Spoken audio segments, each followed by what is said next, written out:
Bon, on va peut-être commencer. Alors, bonsoir à tous. Ce soir, on commence avec Médéric. Médéric, vous l'avez eu l'année dernière, ceux qui sont venus à la soirée des bergers en colline, là, avec sa boy. Là, il va être tout seul. Et il a préparé... il a préparé... Ouais, je ne sais pas ce que c'est. Bon, il a préparé une conférence spécifique pour vous, pour la Cabre d'Or, sur le parler marseillais avec une version revenaine. Et puis, ils viennent de récupérer un certain nombre de bouquins qu'il a écrits. Le Marseillais pour les nuls, il pourra éventuellement, si ça vous intéresse, les dédicacer à la fin de sa conférence. Voilà, bon, moi, j'en dis pas plus. Tout à l'heure, on parlera peut-être un peu du programme des Journées de la Chèvre, du reste pour le 25-26. Et là, je vais lui laisser la parole. Bon, j'ai failli ne pas le reconnaître parce que là, il arrive de Syrie, donc... Merci. C'est Médéric Gasquet syrien, en fait, c'est ça. C'est le djihad provençal. Bon, bonsoir. Merci de m'accueillir. Merci Maurice. Et merci à l'association La Cabre d'Or et bon anniversaire. Je suis toujours content de venir là. Et un peu gêné à chaque fois parce qu'on me fait venir pour faire un petit peu le savant de Marseille. Mais en fait, à chaque fois, c'est moi qui apprends plein de choses quand je viens ici. Donc, je suis un peu gêné parce que moi, j'ai l'impression de recevoir beaucoup. Mais bon, voilà. En fait, pour vous dire que faire ce genre de conférence, c'est plus facile quand je le fais devant des Aixois, des Parisiens, éventuellement, parce que, voilà, et notamment pour les nuls, c'est bien, vous voyez. Mais ici, il y a plein de gens qui savent plein de choses, qui en savent plus que moi. Donc, c'est pour ça que je suis un petit peu gêné, parce qu'en plus, vous, ici, vous êtes dans un endroit particulier, vous êtes en Provence, dans un terraire, un terradou, dans un terroir, dans un pays de Provence, que chante Dédé Guérand, avec une identité très forte, et donc il y a encore beaucoup de connaissances sur ce qui vous entoure, et encore une connaissance de la langue, une connaissance du parler, ce qu'on ne retrouve pas souvent ailleurs. Donc souvent, moi, je fais que réactiver un petit peu des souvenirs auprès des gens, parce que notamment quand je fais ma chronique sur France Bleu Provence, il y a souvent des gens qui viennent me voir et me disent « Ah, vous me rappelez le parler de ma grand-mère. Ah là là, ma grand-mère parlait comme ça. » Sauf que moi, c'est pas ma génération. Donc moi, c'est pas quelque chose que je sais, j'allais dire d'Aubres, comme on dit en provençal. C'est quelque chose que j'ai appris en écoutant les anciens, en écoutant les jeunes aussi, en lisant, en écoutant les chansons, et que j'essaie de transmettre. Mais voilà, donc il y a beaucoup, et vous allez voir que c'est important ce que je vous dis là, c'est pas juste de la parlade, c'est quelque chose qui est important pour la suite du propos. Et voilà, et donc le titre, effectivement, quand on a discuté avec Maurice de cette conférence, je lui ai dit, bon, moi j'ai envie de faire quelque chose évidemment de spécifique, j'arrive pas avec un truc clé en main, ça ne m'intéresse pas. Et j'ai dit, tiens, on va peut-être un peu voir le parler d'ici. Il me dit, ouais, le revenin, tu vas faire un truc sur le parler marseillais revenin, tac, tac, tac. J'ai dit, oh pétard, mais dans quoi je m'embrigade? Parce que moi, le parler revenin, je ne connais pas trop. Parce que je suis de pas loin, de Marseille. Moi, je suis né à Saint-Barnabé, mais Saint-Barnabé, à Marseille, c'est pas le Rove.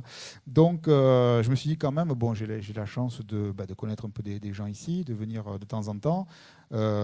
J'ai participé un jour au repas des bergers, j'ai beaucoup appris d'un coup dans une journée, là, j'ai eu un stage intensif de revenin, et puis il y a les livres de Maurice Gourand. Donc tout ça, ça va un petit peu alimenter ce que je vais vous dire. Encore une fois, je ne vais pas vous apprendre beaucoup de choses, de mots, mais je vais vous proposer de réfléchir un petit peu sur ce langage-là, parce que en fait, ma démarche, moi, c'est pas notamment ce qui doit se dire, parce que souvent on me dit comment on dit en marseillais, quel est le vrai mot, quelle est la bonne orthographe, par exemple. Et alors, si vous devez demander à quelqu'un, c'est surtout pas à moi, parce que moi, je veux dire ma foi, vous le prononcez comme vous voulez, vous l'écrivez comme vous voulez. Parce que vous disiez c'est mistouliné, c'est mistouriné, personnellement, je m'en cague, vous voyez. si vous passez l'expression. Moi, ce qui m'intéresse, c'est de voir qu'il existe deux versions. Pourquoi il y a deux versions? Voilà. Donc, moi, ce qui m'intéresse, c'est ce que disent vraiment les gens. C'est pas ce qu'on devrait dire, c'est pas comment on devrait parler par rapport au provençal, que ce soit le provençal mistralien, le provençal maritime ou quoi. Ce qui compte, moi, c'est ce que disent les gens, ce qu'ils ont retenu, comment ils le disent, comment ils accentuent les mots aussi. Et il y a des variations. Un verre d'eau, tu me donnes? Mais je vais rouiller. Mais tu es fou. Ne fais plus jamais ça. Voilà, non, s'il vous plaît. Merci. T'as mis le cerf comme un chapaca, mais le pastis après, et tout. Mais qu'est-ce que c'est, Maurice? Et comment? Alors là, si tu savais, les universitaires, bref. Merci beaucoup. Ce sera beaucoup mieux. C'est comme quand je vais à l'OM, parce que je suis aussi abonné au stade, et quand je vais à l'OM, il faut toujours que je boive une petite moresque, un petit jaune avant, juste pour avoir le goût quand je chante, etc., un petit goût d'anis comme ça. Et même quand je suis en retard, vous avez remarqué, j'arrive souvent à l'heure des brousses. Là, j'ai fait exprès, le rove, l'heure des brousses, j'ai dit je vais faire exprès d'arriver en retard. Mais quand j'arrive au stade, même en retard, je m'arrête toujours. Vous savez, les buvettes autour, comme ça, au rond-point du Prado. Et je prends toujours le petit pastis en plastique, comme ça, dans le verre en plastique, et je marche comme ça, juste pour avoir le. Mais on s'en fout, ça n'a aucun rapport à la conférence. Donc, voilà. Donc, moi, je m'intéresse aux pratiques de la langue. Et en fait, chaque pratique est différente. Ça varie selon les lieux, selon les quartiers, les milieux sociaux, les familles, selon les générations. Et. Donc pour moi, il n'y a pas de vérité sur le Marseillais, par exemple, ça n'existe pas, le Marseillais, tout comme en fait le français n'existe pas. Alors moi, par ailleurs, souvent les gens croient que je donne des cours de marseillais ou de provençal à la fac. Non, malheureusement, il n'y a pas encore de chaire de marseillologie ou de marseillologie. Donc je ne fais pas ça. En fait, je fais tout sauf ça à la fac. Je parle des langues du monde, je parle de l'indo-européen, je parle du grec, je parle des politiques linguistiques, je parle de Singapour, mais j'enquille un peu des exemples marseillais parfois. À tel point que j'ai beaucoup d'étudiants américains et chinois et japonais notamment qui arrivent là et qui ne parlent pas trop français. Et vous imaginez, quand je suis en cours, je dis « Ouais, c'est comme genre quand on dit c'est dégueung, vous voyez ?» Et que de langue, il y a dégueung, etc. Et ils me regardent comme ça, ils regardent leur traducteur électronique, ils tapent comme ça. Et je dis « Non, cherchez pas, ça y est, pas. » Bref. Voilà, donc je n'ai pas de vérité sur le Marseillais, puis je ne suis pas quelqu'un de prescriptif, c'est-à-dire il n'y a pas une académie, enfin si, il y a une académie de Marseille qui a fait un dictionnaire dont je vais vous parler, mais on n'est pas dans cette idée de l'académie française qui cherche à imposer. Vous voyez, vous avez dû entendre parler du débat récemment, Madame la Présidente, Madame le Président. Bon, l'Assemblée, l'Académie française qui dit on doit dire cela, mais non, ça n'existe pas, enfin ça n'existe pas. Bon, la langue évolue heureusement. Donc, le français, on le freine toujours. Cette langue marseillaise aussi, elle évolue. Donc il faut un peu la laisser vivre.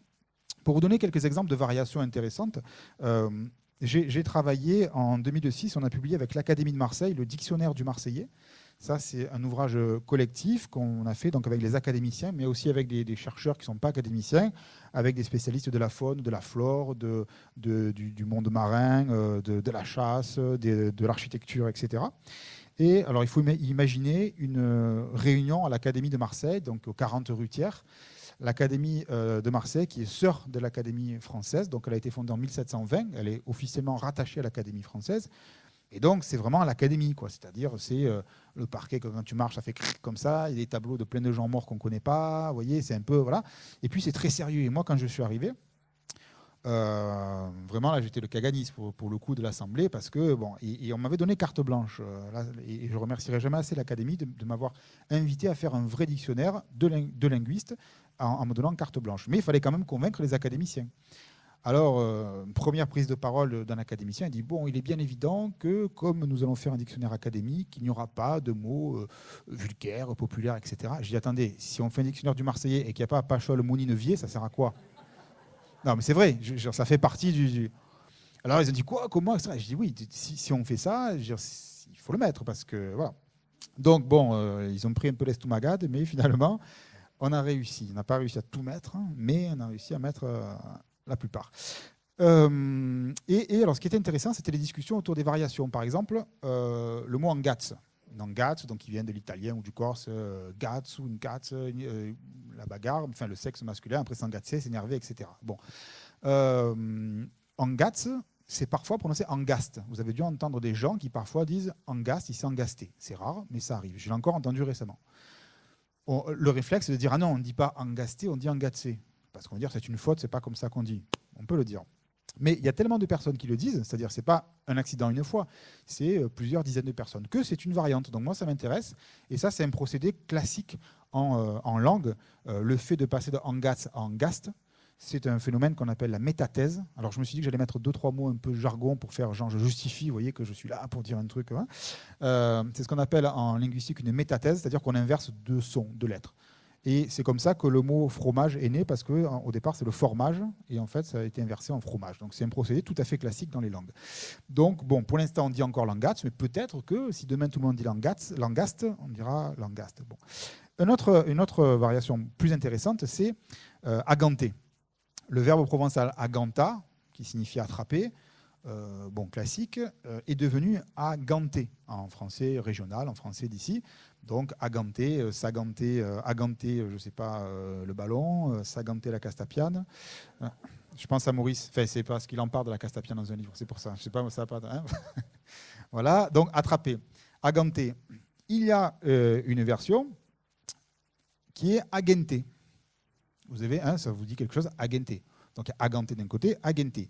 Alors, déjà, là, quand j'ai dit agenter à l'Académie de Marseille, souvent, certains académiciens me disent « Ah non, non, ça n'existe pas, c'est une faute. » Je dis « Comme c'est une faute, c'est pas une faute. Je l'ai entendu, je l'ai vu écrit. Ah non, non, mais c'est pas. » Je dis « Si on fait un dictionnaire, on prend ce que disent les gens. Les gens disent agenter, mais ils disent aussi agenter. » Je dis « Moi, quand j'étais minot, je disais agenter. » Et alors, je leur ai sorti des exemples dans un livre de Robert Rossi, le chanteur des Quartiers Nord, agenter les minots déchaînés. Et puis, comme ils ne me croyaient pas encore, je dis écoutez, ils me disent non, mais ça c'est les jeunes qui défendent. Je dis c'est pas les jeunes. Je dis j'ai une attestation de 1981. On dit ah bon, ah bon. Je dis oui. Je dis par contre, vous voulez que je montre vraiment l'attestation de 1981 ? Ah oui, oui, oui. Alors là, j'aurais sorti un disque qu'on m'avait donné. Et alors j'étais obligé de le faire à l'Académie de Marseille, mais donc, j'ai un disque 45 tours de l'époque. Et dessus, c'est le groupe John Eddie Milton et son parc-mètre, groupe marseillais. Et face A, parce qu'il y avait face A, face B, face A, c'était « Agente-moi les alibofs ». Et c'est vrai, c'est une vraie chanson qui s'appelle « Agente-moi les alibofs ». S'il y en a qui ne comprennent vraiment pas, parce que là, peut-être ça peut être obscur, vous expliquez, entre vous, là, vous expliquez alibofs. Bon, c'est très facile d'expliquer les alibofs. Et donc, Agente-moi les alibofs, c'était une twist « Agente-moi les alibofs ». Et les chœurs faisaient « Agente-lui, agente-lui ». Agente-moi la foufounette, agente-lui. Et après, c'était twist, alibofi twist. Je vous jure, c'est vrai, je sens moi. Et donc, je leur ai montré ça. Ils ont dit, bon, mais d'accord, allez, ça va, on met agente. Et je dis, mais attendez, c'est pas tout. Il y a aussi gente tout court. Parce qu'il y a agente et gente. Et moi, je dis, mais quand j'étais minot aussi, je disais gente. Je voyais une pierre à quelqu'un, je dis, je l'ai gente. Enfin, je ne dirais pas une pierre. Et là, je dis, non, mais quand même, il faut arrêter. Je dis, non, mais ça, c'est une classique que le A initial chute. Et j'aurais donné un exemple. Alors, un autre exemple, je suis désolé, c'est une chanson du groupe Y-Star. Y-Star avec Gary Gray, qui est l'un des chanteurs de Massilia Sound System. Et cette chanson dit « Moi, quand j'étais minot, j'ai chopé la rougeole. Maintenant, j'ai grandi, j'ai guenté la vérole. » Et il dit bien « guenté », c'est écrit, etc. Donc, aganté, donc aganta, aganté, agenté, guenté. On a 3 formes, on les garde. Hein, ça fait partie de la variation. On ne va pas dire celle est mieux que l'autre. On ne va pas faire comme l'Académie française. Donc, voilà un peu l'esprit. Et je précise que moi, donc, comme je vous l'ai dit, je suis un citadin, je suis un urbain, donc je suis de Marseille. Et donc moi, je vais plus vous parler des mots que des choses qui sont derrière les mots. D'accord ? C'est-à-dire que moi, ce qui m'intéresse, ce sont les mots, parce que les choses, je ne les connais pas plus que ça. Vous allez voir pourquoi. Parce que quand je marche dans les collines, par exemple, d'abord, je ne marche pas souvent dans les collines. C'est pas mon, voilà, j'y vais quand voilà, les amis, mais moi, je marche en ville en général. Quand je marche dans les collines, moi, je vois des arbres. Mais ne me demandez pas lesquels. Je vois des arbres. Moi, j'ai un arbre et des troncs, des branches, vous voyez. Je vois des bosquets. Mais ici, peut-être qu'il y en a qui vont voir, qui connaissent le nom des arbres, qui connaissent le nom des bosquets, les tousques, etc. Oui, moi voilà. Les argelas, oui, je sais que ça s'appelle comme ça, j'ai un savoir livresque, mais alors dans les livres de Maurice Gourand, on le sait que ça s'appelle les argelas parce qu'il le décrit souvent, etc. Mais j'avoue que moi, c'est quelque chose que je vois, mais que je ne nomme pas. Oui, je n'ai pas le vocabulaire en tant que citadin qui colle avec la nature environnante. Quand je regarde une chèvre, moi, je vois des cornes. À la limite des bannes, parce que je m'intéresse un peu au langage. Mais tu m'arrêtes, Dédé, si je me trompe, mais toi, tu m'as dit il y a des bouquines, des larguettes, des gorbelles, c'est ça ? Voilà, et peut-être d'autres. Voilà, donc, oui, pour moi, il y a des cornes, hein, c'est tout. Bon. Et dans les collines, moi, dans les collines, je vois des chèvres et je ne vois pas alors si elle est rouge caillette, sardine, cardaline, biao, etc. Donc tout ça dont on pourra reparler à la fin parce que j'aimerais revenir sur ça à la fin parce que c'est très important pour moi. Voyez. Donc pour conclure, moi je suis très heureux d'avoir écrit Le Marseillais pour les nuls parce que Le Marseillais je connais un peu. En revanche, je ne peux pas écrire Le Revenant pour les nuls. Par contre, vous pourriez l'écrire.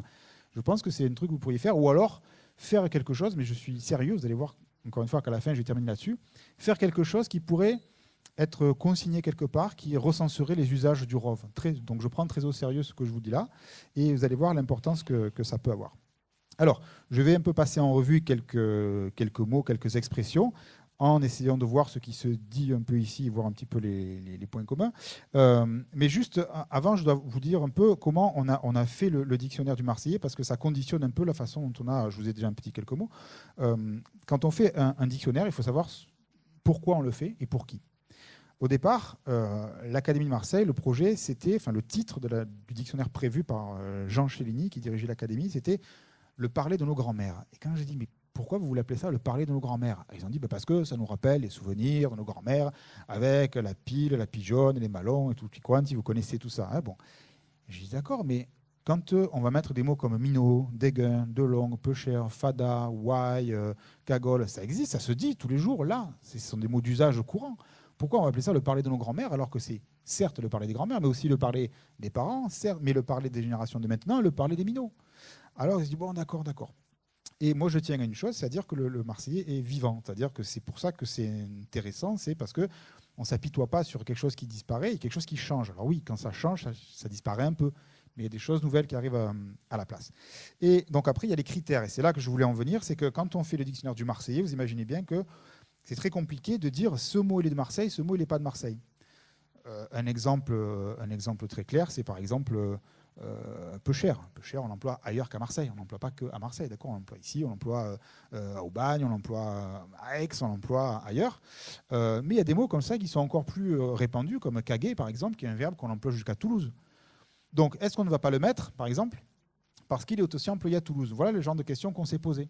Vous voyez? Est-ce qu'on doit dire, ben non, ce mot il est commun, on ne le met pas? Est-ce qu'un mot qui est dans le dictionnaire français, on ne le considère pas comme marseillais? Un mot comme bouillabaisse, ça fait longtemps qu'il est dans les dictionnaires. Est-ce qu'on le met ou on ne le met pas? On le met quand même. Si dans un dictionnaire du Marseillais, il n'y a pas bouillabaisse, je veux dire, ce n'est pas un dictionnaire du Marseillais. Vous voyez? Donc on a dû se poser ces questions-là et on a dû travailler avec des livres, dont des dictionnaires français, dictionnaires d'étymologie, dictionnaires marseillais qui existaient depuis longtemps aussi. Et on a essayé de passer en revue tout ça. Donc voilà les critères. Et donc notamment, moi je vais m'attarder un peu ici sur la flore et la faune. Donc, puisque c'est un petit peu les thèmes que je voulais aborder, avec lesquels je suis moins familier. Et donc, je vais commencer avec la flore. Et à partir de là, je ne vous apprends plus rien. Vous allez voir qu'à partir de là, je suis mal, mais j'ai des questions après. Il y a les fameux argelas ou argeras.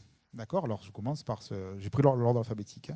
Ce mot, en fait, ce qui m'intéresse, moi, c'est la variation, parce qu'on a effectivement plusieurs variantes, argelas ou argeras.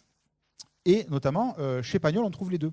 Parce qu'on a pris, alors oui, un point important, on a essayé à chaque fois d'attester, c'est-à-dire de trouver une marque ou une preuve de l'existence du mot dans la littérature ou dans la chanson ou dans n'importe quel texte écrit, comme le fait le dictionnaire le Robert, notamment, parfois. Donc on a essayé de trouver d'autres dictionnaires. On a essayé de trouver vraiment des traces pour dire, voilà, ce mot est illustré, déjà il existe. Bon. Chez Pagnol, on a énormément d'usages.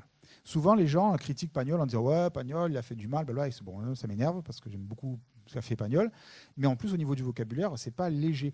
Certes, quand il écrit, Pagnol, c'est du bon français. La syntaxe, l'ordre des mots, la grammaire, c'est du français académique, nickel, de prof de lycée. Pagnol, il écrit le français, voilà. Mais le vocabulaire est très riche chez Pagnol. Et on a énormément de mots qu'on n'a trouvé que chez Pagnol. C'est-à-dire que grâce à Pagnol, on a des mots comme, je ne sais pas, prégadio d'Erastouble, etc., des expressions ou des insectes qu'on ne trouve que dans le temps des secrets, notamment dans La gloire de mon père, etc. Donc Pagnol a été très précieux. Mais au niveau des argelas et argeras, il emploie les deux. Alors, dans La gloire de mon père, il dit à l'entrée de l'un des ravins se dressait une gueuse à 7 ou 8 troncs disposés en cercle, et ses ramures d'un vert sombre surgissaient d'un îlot de broussailles, où les déchirants argeras se mêlaient aux chênes kermès. Cette masse de verdure, il dit chêne et kermès, lui. Il ne dit pas les avaos. Cette masse de verdure épineuse paraissait impénétrable, mais je baptisai mon couteau machette et j'entrepris de me frayer un passage. Ça, c'est La gloire de mon père. Le château de ma mère, un peu plus loin, il dit déjeuner épineux, entre parenthèses, l'argelas des collines poussait en rang serré sous la haute futée. Donc Pagnol, il connaissait les deux. On ne va pas dire que c'est une faute, parce qu'on retrouve souvent les deux. On a chez Albert de Taille, qui a écrit un livre très intéressant en 1978, Les noyaux de cerises, qui raconte une enfance marseillaise. Il décrit alors une demi-douzaine de baraques de pêcheurs à quelques encablures de l'eau, une barque à terre parmi les touffes d'argeras, un couronnement de pinèdes, un figuier tordu, etc. Voilà la perspective. Et en fait, quand on regarde le provençal, donc le provençal, on va dire mistralien, donne la forme argelas, donc c'est la forme rhodanienne, la forme du mistralien classique. La forme marseillaise, du provençal marseillais, du provençal marseillais, c'est argeras, argeiras. Exactement, c'est la forme qu'on trouve dans un manuscrit d'un certain Piche, fin 19e, argeiras, ou argeirau chez Pierre Bello en 1853. donc Argeirau, Argeiras, et donc Argeras. Voilà. Mais la forme qu'on lit aujourd'hui, qu'on voit le plus, c'est Argelas. Donc, si vous voulez, la forme marseillaise a un petit peu disparu. Et bon, Maurice, qui l'emploie beaucoup, il emploie Argelas. Je n'ai pas trouvé d'Argeras. Hein, toi, et tu le dis comme ça aussi. Bon, voilà. Donc, c'est comme ça. C'est l'histoire de mots. Alors après, parmi les termes de, je ne vais pas tous les passer, mais les termes en rapport avec la flore, donc le balico pour le basilic, baoc, baragne, orchichour pour jujube, ça c'est intéressant, mais bon, ça vous connaissez. Et puis il y a l'espigao. Alors, je m'arrête un peu sur l'espigao parce que ça, c'est. Comment vous traduiriez espigao en français? Je vous pose la question et j'en profite en douce pour boire un coup.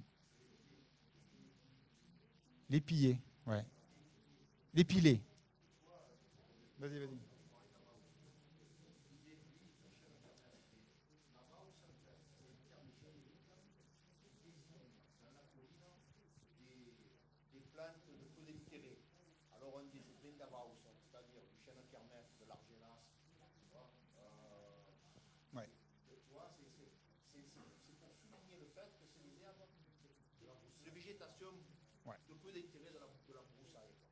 Et ouais.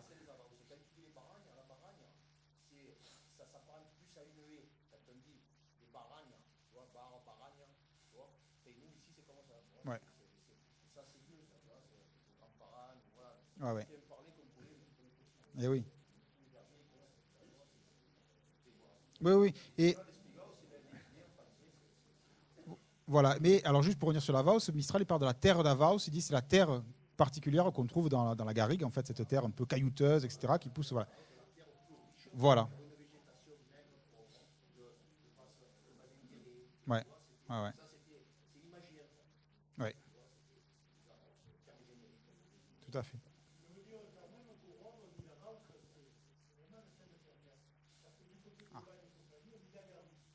Ah, je savais pas. Alors, si je fais le parler d'Aubagne, Minegui. Oh, ma cuge, on est loin. Pourquoi vous nous parlez de cuge, du coup? D'accord.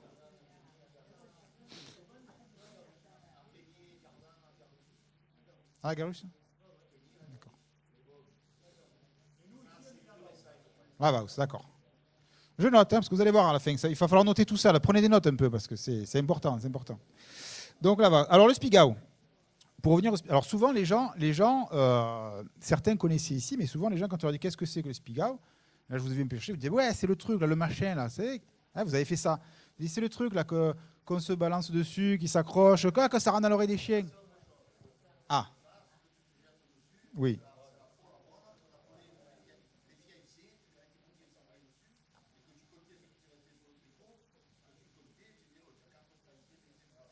Ah ouais?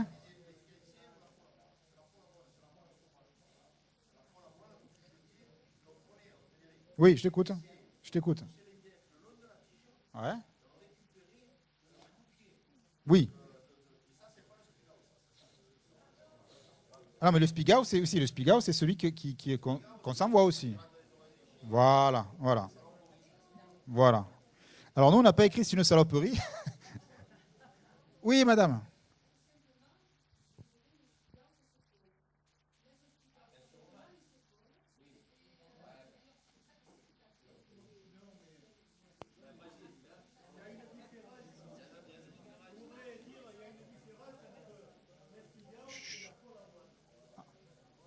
Venez, on s'écoute. Venez, on s'écoute. On participe tous, mais il faut qu'on s'écoute.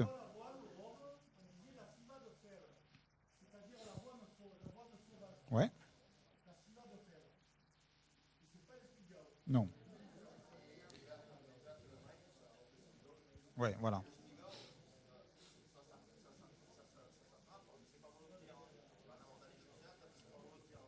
Ah, ouais. Ah, mais nous, on se lançait les spigao. Ça, j'en suis sûr. Ah ouais. On se lançait les spigao aussi. Voilà. À Marseille, on s'est les balancer. Alors. Oh, c'est la bataille du spigao. Je dis spigao, vous êtes parti à 600. C'est bien ça. Vous êtes des fous, Rob. Après, j'ai d'autres mots. Là, vous allez me sauter dessus. Ouais, mais moi, on dit ça. Alors, donc, la définition officielle, donc, c'est l'orge des rats, l'un des noms français, donc l'orge des rats. Ordeum murinum de l'ordre des graminacées. On s'en fout. Mais Vous voyez que le mot Spigau ou Espigau, ça fait partie de ces mots dont on a, mais tous, alors bon, il y a la Follavoine aussi, mais ça fait partie de ces mots que l'on pense directement dans la langue. C'est-à-dire que souvent on dit t'as un Spigau. D'accord ? C'est-à-dire même si on a une connaissance assez faible, même les minots vont dire un Spigau.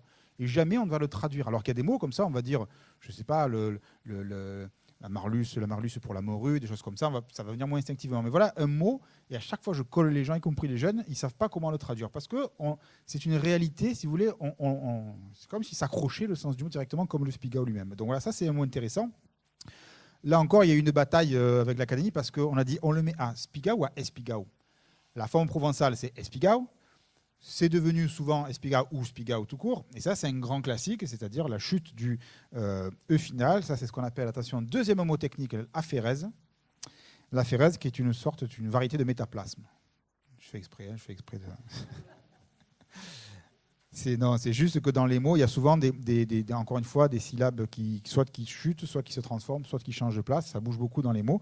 Et donc, le fait que le E tombe, on en a énormément. C'est pour ça que quand vous cherchez un mot, quand on cherche un mot d'ici et qu'on le cherche dans le dictionnaire, par exemple Mistral, le trésor du Félibrige, il vaut mieux un mot qui commence par S, il vaut mieux le chercher à ES. Parce que souvent, en provençal, c'est la forme ES. Donc il y a énormément de mots qui commencent par ES dans le dictionnaire du Mistral, alors que ce S est souvent tombé. Vous savez aussi qu'il y a l'inverse qui se produit, c'est-à-dire que, alors, je ne sais pas ici, mais souvent les anciens ils disaient l'esquelette, l'escaphandre. Hein, voilà, bon, ça, c'est le E est penthétique. Voilà. Alors, je passe un peu sur parce que c'est pas ce qui m'intéresse le plus, la flore. Donc, il y a la farigoule, il y a la gineste, le pèbre d'ail. Alors, le pèbre d'ail, vous savez, un jour, j'ai repris quelqu'un qui faisait son petit pot comme ça avec le pèbre d'ail. Et il écrit A-I-L. J'ai dit non, c'est pas A-I-L parce que l'ail, c'est pas l'ail. Comment c'est l'ail, l'az. C'est comme ça qu'on dit l'âne ici. Il y a l'az et il y a l'ail. Donc, c'est le pèbre d'ail. Il n'a aucun rapport avec l'ail de l'aioli. Voilà, bon. Et donc après, voilà, vous avez commencé à en parler. Donc la Avaus, voilà un terme qui est absolument pas marseillais, qu'on peut pas mettre parce que voilà, ça ne dit rien à la réalité marseillaise. Pourtant, c'est pas loin. Vous voyez encore une fois. Donc il y a beaucoup de mots communs qui sont employés tant au Rove qu'à Marseille, mais dans un dictionnaire marseillais, Avaus n'aurait pas de sens. Comme les mots, n'auraient pas de sens. Sauf si on dit, oui, c'est un mot qui est voisin. Si on prend la périphérie, ce qu'on a un peu fait. Mais si on avait fait tout ça, on aurait largement élargi. Parce qu'en plus, si on prend cuge, machin et tout, ça n'en sort plus. Donc voilà, et ça a été pas facile parce que sur quels critères vraiment on va dire ce mot il est typiquement pas marseillais ou typiquement marseillais. Il y a des mots dont on sait qu'ils sont nés à Marseille, plus ou moins. Minot, pour l'enfant, on sait que c'est plus ou moins né à Marseille, c'est même pas sûr. Cagole, on est presque sûr que c'est né à Marseille. Bon, maintenant elle est internationale la cagole, hein, elle est dans les dictionnaires français, voilà. Mais il y a d'autres mots qui sont pas du tout marseillais typiquement, hein, mots comme un peu cher encore une fois, comme l'aioli, Chapacan. Alors Chapacan, oui, à Marseille avec les Italiens, hein, voilà. Mais il y en a quelques-uns. Mais après, encore une fois, si on prend un mot comme je dis l'aioli, alouette sans tête, les aludes, tout ça, c'est pas marseillais, vous voyez. Voilà. Donc, voilà, et les pendelotes, voilà un petit peu, on a fait le tour. Je m'intéresse un peu plus à la faune. Enfin, un peu plus, non, pas un peu plus. Donc, on a relevé l'agace. Alors, le mot agace, pour la pie, il est dans de nombreuses régions de France, en fait. Il est très employé dans le sud, en Provence, etc. Mais on va le retrouver dans des régions du sud-ouest, dans les Alpes, on va le retrouver même dans des régions un peu plus au nord. Donc, c'est quelque chose qui est... Mais on ne peut pas l'enlever aussi, parce qu'on ne peut pas dire que ce n'est pas un mot d'ici, puisque tout le monde l'appelle la pile agace et l'agaçon. Un petit mot sur Bédigue quand même, et sur Bédigas, parce que ça, c'est trop beau. Un jour, je vois, du côté du Salon de Provence, une annonce immobilière pour un projet de construction immobilière, comme ça, et je regarde le nom du projet, du programme immobilier, je dis, ah, c'est pas vrai. Ils avaient appelé ça le Clos des Bédigas. Alors, bon, la bédigue, d'accord, on sait ce que c'est, mais les bédigas, c'est passé par les courants quand même comme un... Voilà, pardon. Alors, la bédigue, c'est la brebis, et un bédigas, quand on dit un bédigas, c'est c'est un ensuqué, un nia, un toch, un peu quelqu'un voilà, un fada. Et pas tout à fait fada, parce que le fada, il est un peu plus illuminé, le bédigas, un peu job, un peu bédigas, un peu lourd, quoi. Alors, vous imaginez le Clos des Bédigas. Je ne sais pas quel est le promoteur qui a choisi ça. C'est comme vous aviez le lotissement des Ensuqués, résidence des Kounas. Oui, putain. Ça sonne bien, hein. Où tu habites? Résidence des Kounas. Putain, c'est bien. Bon, voilà. Donc, ça m'a fait rire. Gabian, alors voilà, parmi les mots, le gabian, vous savez que le gabian, c'est quoi? C'est le goéland, c'est pas la mouette. Vous voyez, alors là, après, moi, je ne suis pas spécialiste, mais c'est le goéland, le gabian, et pas la mouette. Alors un mot, je m'arrête sur un mot, là, c'est le gari. Le gari, vous savez ce que c'est? Mais, voilà. Alors, attendez. Allez, ça part en biberine. Ça y est. Oh, le gari. Tarkebaz, arrête. Oh. Le mot gari, donnez-moi les sens. Alors, le rat, on l'a vu. Ensuite, vous avez dit le poisson. Hop, 2. Le jeu de gari et le reflet du miroir. 3. L'enfant, le gari. Le bouchon pour jouer aux boules. Faire le gari, oui. Faire le guet. Ouais.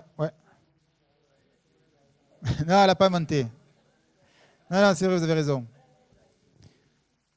Déjà, 5 ou 6 significations. On l'a dit, ouais, jouer à gari. Ouais, tout à fait, on l'a dit, donc ça fait partie des 5 ou 6 sens. Alors, regardez ce mot comme il est extraordinaire. Gari, c'est un petit mot, le gari. Enfin, c'est un petit mot. À Marseille, les gros, c'est un gros. Hein. Donc, le gari pour le rat, ok. Pour appeler quelqu'un, pour dire, oh, gari, ça va, mon gari, etc. 2, on est d'accord. Troisième sens, le nom du but. Alors là, j'ai plein d'exemples, mais on s'en fout, le gari. Faire le gari, jouer au gari. Alors, on disait aussi jouer à gari babao. Donc ça, certains y ont joué, peut-être vous y jouez encore. Donc c'est capter la lumière du soleil avec un miroir et envoyer le reflet dans les yeux de quelqu'un ou à une fenêtre pour dire à la nine, oh je suis là, dis ça un peu, que genre on va dans les bartas un peu. Voilà. Donc ça c'est jouer à gari, faire le gari.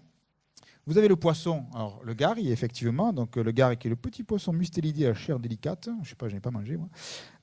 Son nom de mustélidé vient du fait que le gari fait penser à une belette à cause de ces barbillons qui ressemblent à des moustaches, donc voilà le gari. On trouve un exemple chez Jean-Claude Iso. Voilà un autre exemple rare, avoir le gari, alors ça c'est plus rare, c'est plus vieux, c'était avoir un chat dans la gorge, mais pas un chat, mais avoir un rat. Les anciens disaient avoir le gari, donc être comme ça. Un autre, avoir des garis dans la tête, ça vous dit quelque chose? Alors là, il y a les cacarinettes, parce qu'on peut avoir les cacarinettes. La cacarinette, c'est la coccinelle. À l'origine, c'est catarinette. Catarinette vole, mais c'est devenu cacarinette. Bon. Mais avoir des cacarinettes, c'est pas pareil qu'avoir le gari, parce que le gari, ça court plus fort, c'est encore plus fou. Vous voyez, avoir des garis. On dit ouais, avoir le rat aussi, avoir le rat, être en colère, mais ça c'est plus vieux. Un sens, là que j'ai appris avec l'Académie Marseille aussi, alors qu'ils ne sont plus apparemment, c'est une scène, une agitation. Par exemple, un exemple qui est donné, c'est la petite, elle fait ses dents en ce moment, elle nous a fait un brave gari cette nuit. Vous voyez, c'est quelque chose qui est un peu plus enfoui comme sens, mais qui est là, hein, qui existe, faire un gari comme ça. À la chasse, notamment, alors là je ne suis pas chasseur du tout, dans la chasse au lapin, le mot gari désigne familièrement le furet qu'on envoie dans une tanière pour en déloger le lapin. Donc, mais il le gari, il faudra sortir le lapin. Et en boucherie, il y a des bouchers ici, il n'y a pas des bouchers? Pas des bouchers? Le béquet, la souris, c'est la souris du gigot. Donc, si vous demandez un gari, on ne servira pas un rat, on servira ça. Plus faire le gari pour faire le guet, c'est-à-dire que le mot gari, à lui seul, il a 11 sens. Et c'est, à ce jour, à ma connaissance, le mot qui a le plus de signification dans le parler d'ici. Vous voyez, c'est marrant comme un petit mot comme ça, il a 11 significations différentes. Voilà. Après le lember, la ratepenade, alors ratepenade, ratepenate, ratapenade, bon là aussi il y a plein de variations. Alors, évidemment, si on parle de la faune ici, il y a les chèvres, la cabre, le cabri, cabrette, etc. Je ne vais surtout pas vous faire le spécialiste de ça parce que y en a. Il y a des expressions, là je vais vérifier avec vous, qu'on trouve alors portées à cabrimé ou portées à cabridé, qui est donc, tu peux peut-être... Oui, mais l'expression, quand c'était employé comme un jeu, porter quelqu'un, comme porterait. Ouais. Voilà. Hein. Voilà. Et donc les minots qui pouvaient jouer à ça, donc qui grimpent, qui mettent ses jambes sur le cou de l'autre, donc c'était pour ou le prendre carrément avec les bras d'un côté, les jambes de l'autre, porter à cabrider comme ça. Et on a à Cabrimé chez Victor Gelu, à Cabrimé sur la Démite, Quescar l'un des boulevards, à Califourchon, là il traduit ça par à Califourchon. Voilà. Et Mistral, Frédéric Mistral donnait un autre sens à Cabrimé. Il disait que c'était un jeu d'enfant qui consiste à se tenir sur le dos d'un autre jusqu'à ce que le porteur ait deviné l'énigme proposée par le cavalier.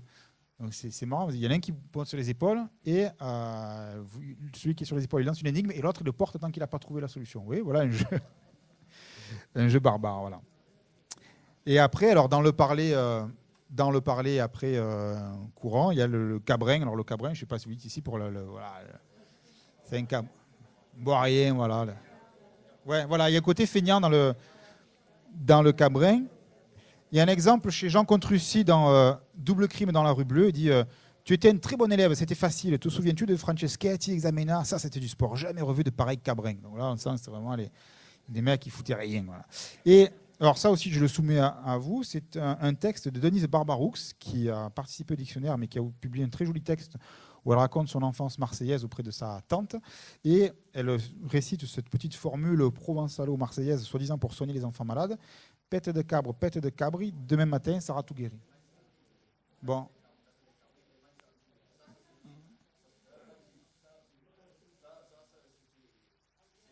Vous le dites maintenant? Alors ça va. Ah ouais?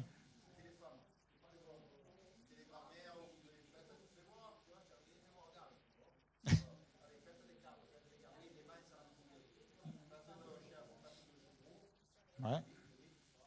Et ça marchait ou pas? Ah, c'est pour les petits bobos, c'est pour Jean, d'accord. Bon, mais voilà, vous voyez, je l'avais vu là en savant livresque. Voilà, maintenant je le sais. Bon, les insectes, on a dit quelques mots. Donc, il y a la cacarinette, il y a la lude, il y a l'ougrier, la langaste. La langaste, donc, il y a la tique, mais c'est aussi, au sens figuré, quelqu'un qui vous colle, qui vous dépègue plus, hein, le pégon. Quand on a les pégons dans la nature, qui vous apprenez un pégon, quelqu'un qui vous décolle plus, ben c'est pareil, dans la langaste. Quelle langaste celui-là?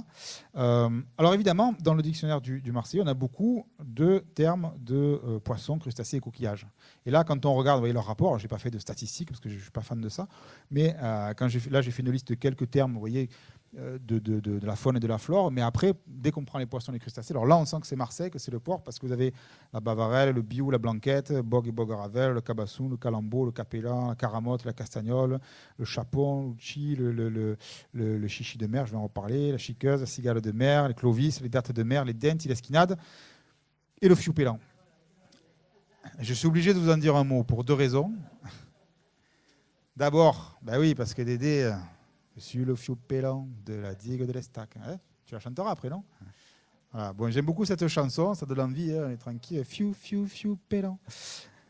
Je chante très mal. Et en dehors de mes activités, je m'occupe aussi des éditions du Fiou-Pélant. On a une maison d'édition à Marseille depuis 2006, édition du Fiou-Pélant. Et pourquoi avons-nous choisi ce nom? Alors d'abord, moi je ne l'ai pas choisi, c'est pas moi, c'est mon collègue fondateur Jean-Marc Valadier. D'abord, il a publié Le Parler Gras, qui est un peu l'ouvrage de base qui a fait la maison d'édition et qui se vend encore très bien. Et il s'est dit, on va appeler ça les éditions du Fiou-Pélant. Pourquoi? Parce qu'il il habitait au Rove, ouais, j'ai vu là où il habitait, pas loin, ouais, tout à fait. Et j'ai dit, pourquoi tu appelé ça comme ça? Et il me dit, parce qu'il y avait une chanson du groupe Cartinor qui était le Fiou-Pélant du Colong. Et alors, je me suis dit, allons-y, parce que ça aurait pu s'appeler les éditions du Fiou-Pélant du Colong. On a échappé belle. Alors, édition du Fiou-Pélant, c'est très bien, mais en fait, c'est un nom en bois. Parce que quand on appelle un libraire ou un journaliste à Paris, parce que c'est obligé de faire ça, et qu'ils disent, oui, vous êtes les éditions du Poulet-Fiant. Je dis, non, Fiou-Pélant. Les éditions du Féloupian. Je dis, non, on n'est pas arménien, on n'a rien contre, on a des amis arméniens, mais on n'est pas arméniens, vous voyez. Et un jour, un collègue m'a dit, oh, alors, tu t'occupes toujours des éditions du Mérou? Donc c'est un nom super compliqué, franchement, on ne s'en sort pas. C'est vraiment le nom qu'on n'aurait jamais dû choisir, mais c'est comme ça. Remarquez, il y a en France une maison d'édition qui s'appelle les éditions du Castor Astral. Alors un Castor Astral, pourquoi pas, Fiou-Pélant. Alors du coup, moi je fais semblant qu'on a choisi ce nom. Je dis, mais non, mais attendez, c'est fait exprès. On n'a pas choisi, mais c'est fait exprès. Pourquoi? Parce que le Fiou-Pélant, c'est un crabe, hein, c'est un crabe velu. Qu'est-ce qu'il fait le Fiou-Pélant? Il marche de biscante, il marche de côté. Qu'est-ce qu'il fait? Il regarde la réalité, non pas en face, non pas ce qu'on lui donne en face à voir, non pas l'illusion, mais il regarde un peu de côté, il regarde un peu de biscanti pour voir la réalité un peu mieux, ouais, voir derrière. Donc, vous voyez, parce que nous, ce qui nous intéresse, c'est de faire une littérature comme ça qui va un peu chercher derrière les apparences.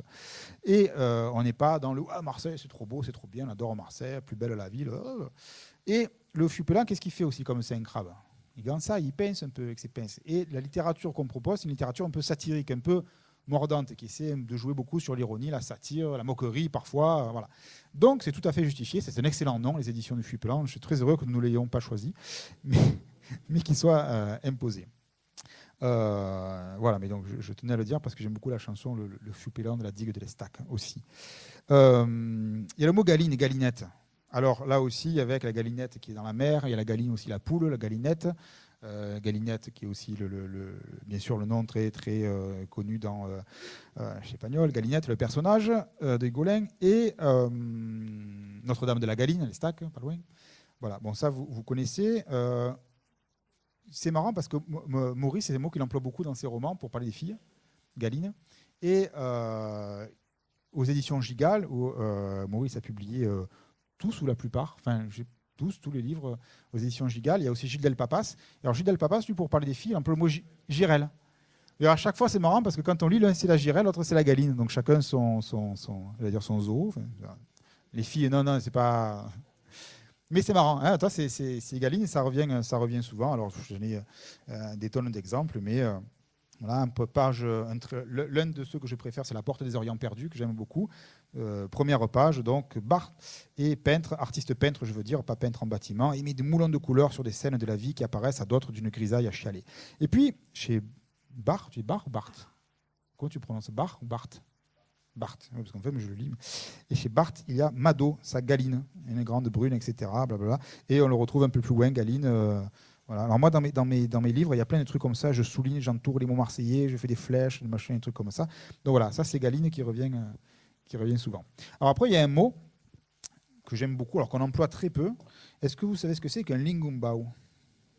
Ah, vous savez, vous. C'est quoi un lingumbao? Non, c'est pas un verre. C'est un homard. C'est un homard. Attendez, j'irai pas manger chez vous, quoi. Le lingumbao, ça n'a pas? Attendez. C'est?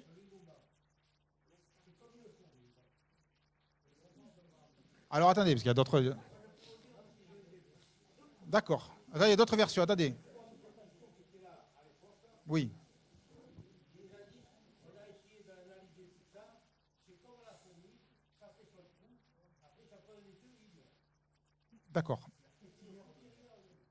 D'accord. Et là, il y avait une autre version? Alors, le sens moi, que je connais, qu'on a vu à l'Académie, c'est un homard.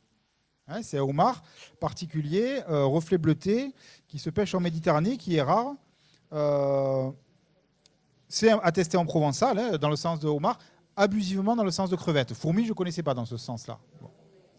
En tout cas, moi, ce qui me plaît là, dans ce mot, c'est la forme sonore du mot. Vous imaginez si on doit faire lire ça, quand je dis des Parisiens, parce que je veux dire, il y a des Parisiens, mais c'est pas méchant, parce qu'on a tous des amis parisiens, des cousins, tout ça. Voilà. Non, mais monsieur, vous êtes le bienvenu, parce que c'est normal. Mais souvent, quand on dit Parisien, c'est pour nous, c'est au nord d'Avignon, voire d'Aix, donc c'est normal. C'est des gens qui, normalement, n'arrivent pas trop bien à prononcer. Et vous mettez ce mot-là, vous êtes éclatés de rire, parce que comment voulez-vous qu'il vous prononce s'il ne connaît pas les codes? Lingumbaou, Ligo... Parce que là, il y a tout. Là. Il y a lingumbao, il y a 3 syllabes. Hein? Ah, bien d'accord, ça va. Vous voyez comme je suis... Ah. Bon, d'accord. Ça, vous avez vu comme je suis sympa, je vous avais dit peut-être et tout. Vous voyez que j'accepte la variation. Hein? Oui. Ah, j'ai plus... On est d'accord, le lingumbao, c'est l'oma. Ça va, vous en sortez comme ça, là, hop, l'air de rien. Ok. Mais bon, au-delà de l'animal, il y a la prononciation, je trouve que c'est l'un des plus jolis mots qu'on ne prononce pas assez, lingumbao. Parce que lui, il est magique, parce que ling. Et là, vous avez un trait, alors qui est particulier. Vous savez, quand on dit lingumbao, il y a un son comme ça, ing, qui est particulier. Vous savez, quand on imite l'accent marseillais, l'accent d'ici, souvent, les gens, à la fin, ils mettent un G hein, à l'écrit. Et putain, Kong, tu prends du peng? On ne parle pas comme ça. On ne dit pas au Kong, putain, Kong, le peng, c'est bien. Bon. Et on voit ça, alors j'ai des tonnes d'exemples là-dessus. Depuis le 19e siècle, on a ça. Voilà, déjà, ça ne s'imite pas. Et qu'est-ce qu'on produit? Pourquoi ils n'arrivent pas à le prononcer? Ils croient que c'est un G. Ce n'est pas le point G. Ça, c'est pour faire rigoler. C'est pas non, c'est ce qu'on appelle en phonétique un appendice consonantique nasal. En fait, c'est tout simple, c'est le même son que dans parking. Quand vous dites le parking, vous ne dites pas le parking, d'accord? C'est-à-dire que vous amorcez la prononciation d'un G, d'un G, mais vous ne la prononcez pas. Vous vous amorcez en fait dans votre bouche, parce que la prononciation, qu'est-ce que c'est? C'est juste votre palais qui bouge, la langue qui bouge à l'intérieur, c'est pas ça, là, je vous rassure.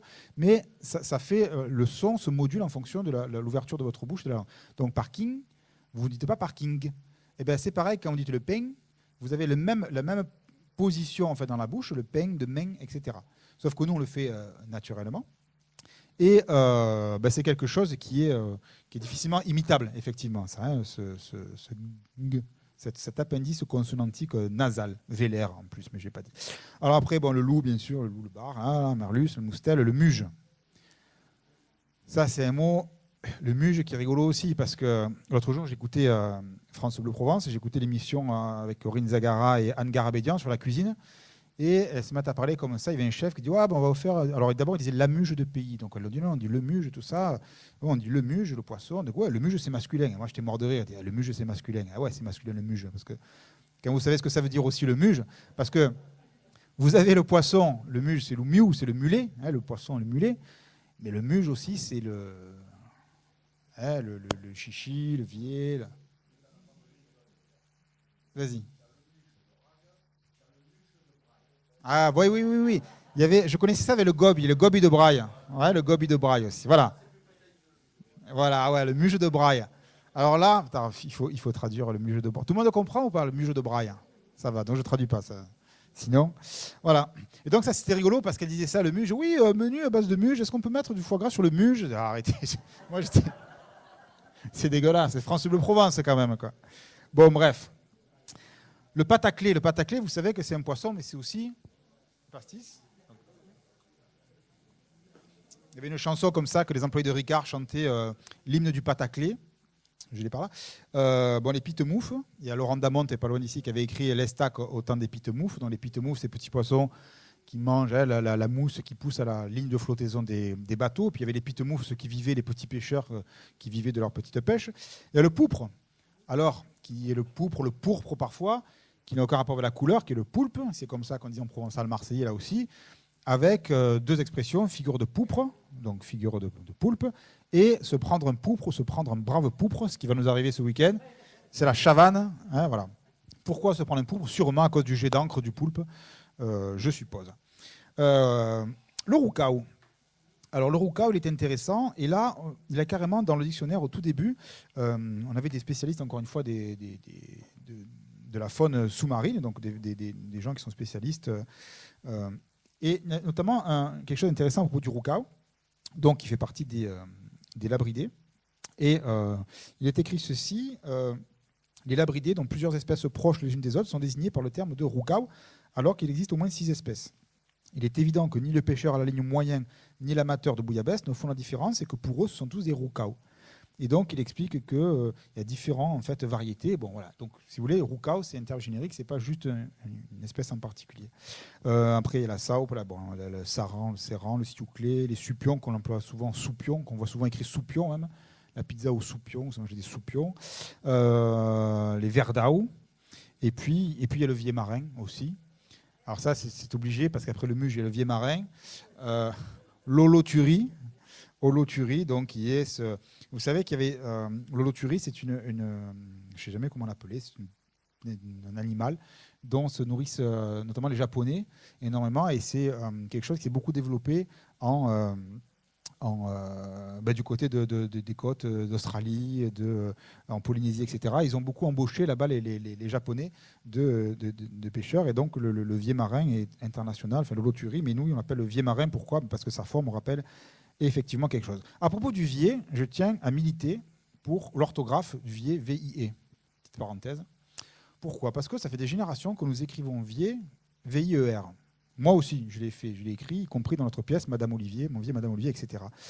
Et en fait, il n'y a aucune raison de l'écrire avec un ER. Pourquoi? Parce qu'en fait, on l'adapte à une sauce française, comme si ce mot venait du français. En fait, vier, ça vient du latin vectis, ou ectis, qui est le levier, c'est-à-dire une barre, comme on dirait la taravelle, qui est aussi un mot pour dire le sexe. Voilà. Donc, ça vient du latin vectis, qui a donné en français le vite. En ancien français, encore, on dit le vite pour le sexe masculin. D'accord ? En provençal, c'était louvier. Et selon l'orthographe, c'est soit VIE, soit en graphie occitane, VIE-CH. D'accord ? Louvier. Mais pas de R. Et ce R que l'on met, en fait, c'est une sorte d'assujettissement en français en disant ce mot, pour qu'il existe, on lui met un R au moins, ça ressemble à, je sais pas, un évier, un poirier ou je sais pas quoi. En fait, là, pour de bon, pour le coup, c'est une fausse étymologie qu'on lui donne, c'est une erreur, entre guillemets. Donc, c'est pour ça que je l'écris maintenant VIE. Et les collègues me disent, mais ça prend un R. Mais oui, parce que la tradition fait qu'on écrit avec un R, mais je pense que là, c'est un abus un petit peu, enfin, c'est une erreur. Bon, après, on n'en mord pas non plus, que le vie un R ou pas, on s'en fout. Mais c'est comme ça. Et après, j'ai encore une dizaine de minutes. Ça va ? Après, il y a les esques. Alors, je suis obligé de m'arrêter un peu parce que là, c'est quelque chose que je connais un peu plus, les esques. Et on a fait ce livre aux éditions du Flupélan. Alors, c'est un des livres dont je suis le plus fier. Et pourtant, c'est l'un des livres les plus nuls qui soit. En fait, c'est le livre le plus inutile qui soit. Pourquoi ? Parce que vous saurez tout dans ce livre sur l'esque. Mais on s'en fout de tout ça sur l'esque, en fait. Vous voyez ? Et en fait, c'est parti de Tonton Gilbert Donzel, qui est l'un des chanteurs du groupe Quartier Nord. On s'amusait aux répétitions de la pièce Madame Lié à faire des jeux de mots. Donc carnavalesque, Pablo Escobar, tous les mots, Méphistophélesque, livresque des profondeurs, l'escaliburne. Donc l'escaliburne, oui, des jeux de mots, mais vraiment bidons. Et l'escalator. Donc, vous avez une esque sur un escalator, l'escalator. Et le défi, c'était de demander à notre dessinateur LC de faire des dessins qui illustrent notre jeu de mots pourri. Et il l'a fait. Donc on a en fait une série de jeux de mots esque en Provence, une grosse esque non désirée, une esque fan des 60s, qui chante Esque, I need somebody's esque, you know I need someone esque.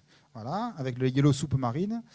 Voilà, une mort-esque. Alors, j'adore beaucoup celui-là. Une barbaresque stressante. Barbara stressante, barbaresque, voilà. Et donc, on était morts de rire, on a fait ce livre. Et on était très heureux. Mais en plus, et c'est cela, bon, après, on s'est amusé après à faire esque et culture. Donc, les Esque Pistols, les Sex Pistols, Nevermind the Alibofi, Esque Machine, l'Esque Zeppelin. Une chanson, donc j'ai tout réécrit, la chanson de Lucchesi, Sablon et Giraud pour faire une bonne soupe d'esque. Ah, que c'est bon la soupe d'esque, etc. On a mis la véritable recette de la soupe d'esque. Et en fait, je crois qu'il y a des gens qui l'ont cru, qui l'ont faite. J'espère que c'est faux, mais il y a des gens qui m'ont dit « je vais vous faire des amis », mais ils l'ont faite. Donc il ne faut pas la faire, la soupe d'esque, c'est pour rigoler. Hein, quand on dit « va te faire une soupe d'esque », ne la faites pas. Voilà. Mais surtout, au début, il y a deux textes, dont un qui est de Nardo Vicente. Et Nardo Vicente, il est professeur émérite de biologie marine à l'Université d'Aix-Marseille, et c'est le responsable scientifique de l'Institut océanographique Ricard, aux Zambiers, et il est membre de l'Académie de Marseille. Et je lui ai dit, Nardo, est-ce que tu pourrais nous faire un texte sur l'esque ? Il a dit, ouais, je vous ferai un truc rigolo. Tout. Je lui ai dit, non, tu fais un texte scientifique sur l'esque, tu nous expliques ce que c'est que l'esque, très, très scientifiquement. Et donc, il y a une petite 8aine de pages sur l'esque, où voilà, il nous dit que les esques sévères ont un corps segmenté, on dit encore un métamérisé, car chaque segment constitue un métamère. Alors là, on était mort de rire, un métamère, vous savez, pour le... Voilà. Et après, il nous décrit toutes les variétés d'esques, parce que vous avez l'esque dure, il y a l'esque molle, vous connaissez, bon. L'esque dure, c'est Perinereis cultrifera. L'esque molle, c'est Nereis diversicolor. Le mouredu et le bibi, vous connaissez ça aussi, ça c'est les petits noms qu'on connaît. Mais le mouredu, c'est Arenicola marina, le ver marin en fait. Et le bibi, c'est Sipunculus nudus. Il nous parle de la sexualité des esques. Donc comment les esques se reproduisent, c'est très intéressant parce qu'on apprend que chez la plupart des vers polychètes, la maturité sexuelle se manifeste extérieurement par un changement de couleur dû aux produits sexuels dont le corps est totalement bourré. Ils sont bourrés de trucs, ils sont à fond. Lors de la maturité sexuelle, le corps présente des modifications externes et internes du corps. C'est une sorte de métamorphose appelée épitokie. L'animal devient épitoque. D'un coup, le mouredu devient épitoque. Il dit « je suis épitoque », il est chaud bouillant, quoi. Voilà. Et les néréis épitoques sont appelés hétéronéréis. On n'y comprend rien, mais putain, c'est trop bien, quoi, parce que j'apprends des trucs, je savais pas. On ne savait pas que les esques avaient des métamères, une région postérieure sexuée, des cires tentaculaires, donc il y a des schémas qui vous expliquent tout. Et... voilà. Et moi, derrière ça, j'ai fait un texte linguistique, j'explique tout. Donc, c'est de l'esque, études linguistiques et sémiologiques. Et j'ai expliqué l'origine du mot, depuis l'origine jusqu'à nos jours et ses usages. Et je suis allé chercher très loin, je suis allé chercher chez les latins, notamment, et chez Cicéron. Alors, je vais vous trouver une citation de Cicéron, parce que ça faisait classe. qui appelle ça, alors en latin c'est esca, escae, à l'origine ça désigne de la nourriture, des aliments en fait, c'est quelque chose qui nourrit, l'esque, et c'est avec ce sens que Cicéron employait esca au 1er siècle avant notre ère, esquis aut potionibus vescuntur, ça veut dire ils mangent et boivent, ou encore il y avait une locution qui était escae et potiones, aliments et boissons, ce qu'on appellerait food and drink aujourd'hui, vous voyez, voilà. Et donc Cicéron, De Natura Deorum, livre 2, 23-59, et tout ceci est vrai, et je me suis amusé à mettre des trucs vrais mais dont on n'a rien à faire, d'accord ? Parce qu'on s'en cague de savoir que Cicéron il a cité l'Esque, que c'est attesté là, et même, alors ça c'est un passage que j'aime beaucoup parce que tout est vrai. Au début du XIIIe siècle, le mot est employé sous la forme esch, donc E-S-C-H-E, c'est le terme français qu'on a aujourd'hui, dans le sens d'appât ou d'amorce, dans la traduction des formulae, dans des formula honestae vitae de Martin de Braga par le maître S.Art et théologie Jean Courtecuisse, en latin Johannes de Brewi Coxa, né vers 1350, mort en 1423. Et on s'en cague, mais c'est vrai, vous voyez. C'est pour ça que je vous dis que ce livre, on a fait le livre le plus inutile qui soit, mais on s'est amusé à faire le tour de l'Esque, si je puis me permettre.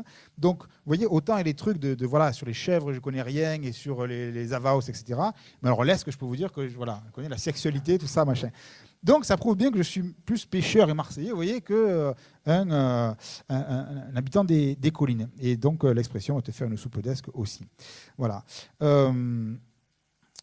Bon, après, je n'ai pas trop le temps, mais j'aurais aimé vous parler des animaux imaginaires. La pigeonne, vous savez, c'était l'eau de Javel, la pigeonne, mais certains l'écrivent pi, p-i-e, plus loin jaune, hein, comme si c'était une pigeonne. Alors que c'était la pigeonne, ça s'appelait pigeonne femelle du pigeon, avec un emballage jaune. Mais alors, je lance un appel que je lance à chaque fois, je n'ai jamais vu l'emballage de la pigeonne.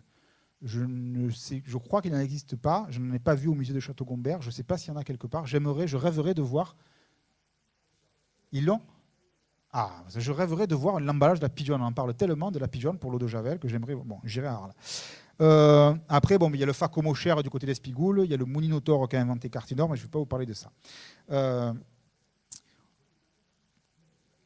Tout à l'heure, oui, c'était une marque. C'était la marque de l'eau de Javel, la pigeonne. C'était une marque. Voilà. Je voudrais terminer. Quand je dis terminer, j'ai encore 10 minutes, c'est bon ? Voilà. En fait, je voudrais terminer sur la toponymie, au sens plus large du terme. Parce que j'ai parlé un petit peu, j'ai survolé un petit peu la faune et la flore. Vous avez des connaissances un petit peu, mais il va falloir les répertorier. Après, il y a les termes généraux, les termes génériques qui désignent des endroits, des lieux, des reliefs particuliers. Donc c'est ça la toponymie, c'est-à-dire les noms des lieux, hein, topos, le lieu. Donc les mots qu'on a dans le dictionnaire du Marseillais, ils y sont, mais évidemment à Marseille, ils sont un peu singuliers parce que bancao, restanque, bao, baume, dry, etc. ne sont pas des mots qu'on va trouver à Marseille aujourd'hui, notamment. Alors, il faut penser que ce dictionnaire, il est fait aussi pour couvrir Marseille sur tout un siècle. Il y avait quand même des campagnes à Marseille où ces mots avaient un sens qu'ils ont moins aujourd'hui. Mais vous voyez, tous ces termes génériques sont importants. Alors l'autre jour, un collègue m'a dit « Ah, mais un bao, c'est un strau ». Alors un bao, il faut comprendre, hein, le bao, donc vous savez que c'était un rocher escarpé, c'est une falaise, ça, enfin, selon le sens, c'est quelque chose qui est un rocher dont le sommet est plat, mais du coup ça fait une falaise, un promontoire, donc voilà. La draille, voilà un mot intéressant, la draille, qu'on retrouve beaucoup dans les romans de Maurice. La draille, pour vous, qu'est-ce que c'est ? Le chemin, mais qui est fait comment ?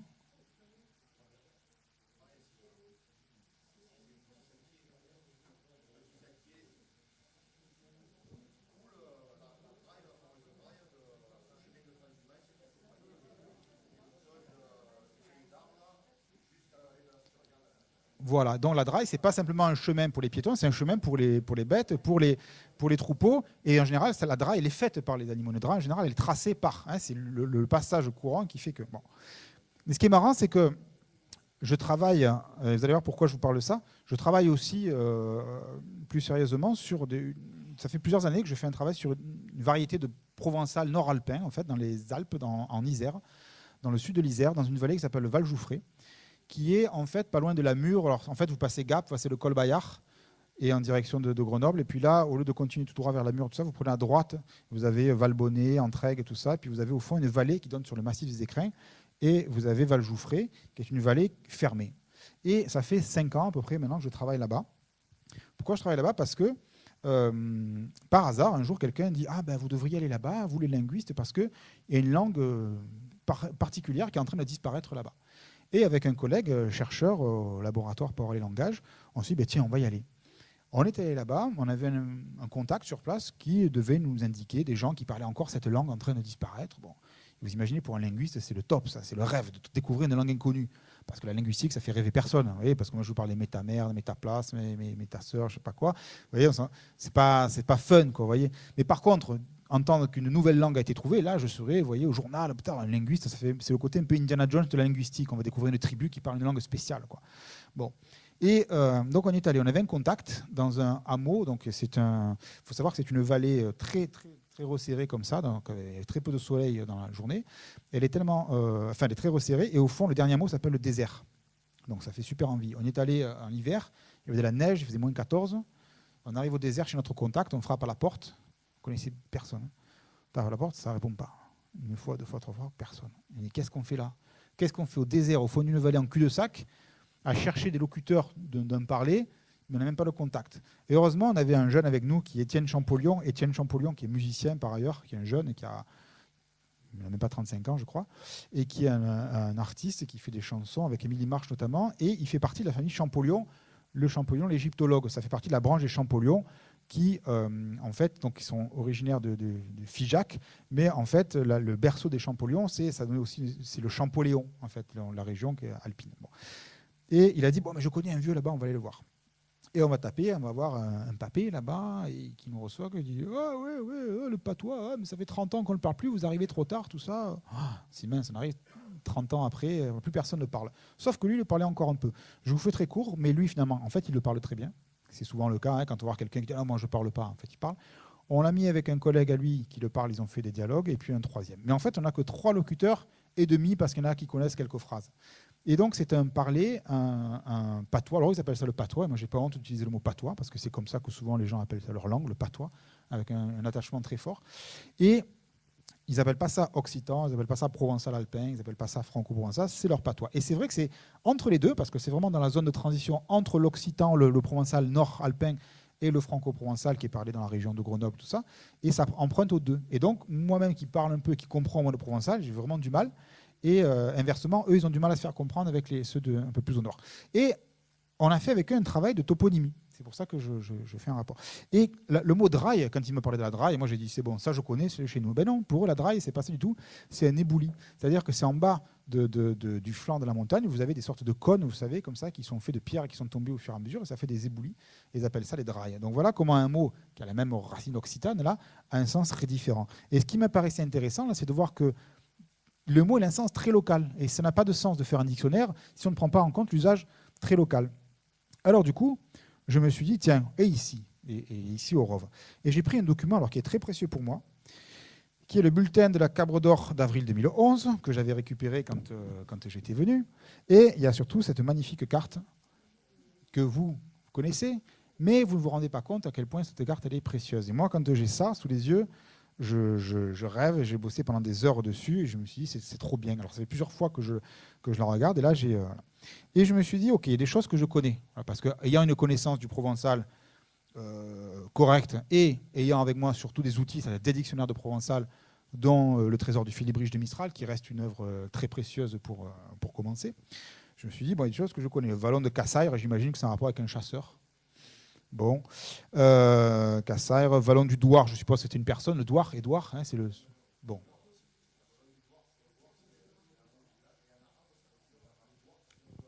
Ah. Alors, très important. Vous voyez ce que je veux vous dire, en fait, à la fin, c'est que cette carte-là, elle est tellement importante que il faut faire attention qu'elle soit lisible pendant des siècles. Et je rigole pas. Parce que moi, quand je vois vallon du Douar, je sais qu'au Douar, c'est comme ça qu'on appelait notamment Marseille Édouard. Et dans le roman de Robert Dagany, La Muette d'Arin, qui a Douar, comme ça. Et là, comme il y a un D, je me dis, tiens, c'est le Douar français, Édouard. S'il n'y a pas le D, je ne me dis pas que c'est Édouard. Là, il y est. Mais vous voyez que c'est important. Alors, après, j'ai commencé à me dire, les Jains, je n'ai pas trouvé. D'où ça vient?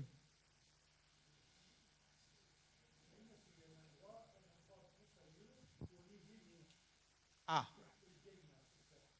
Alors, vous voyez, il me semble que quand j'ai cherché chez Mistral, j'ai trouvé le verbe jaina, c'est ça, c'est être gêné.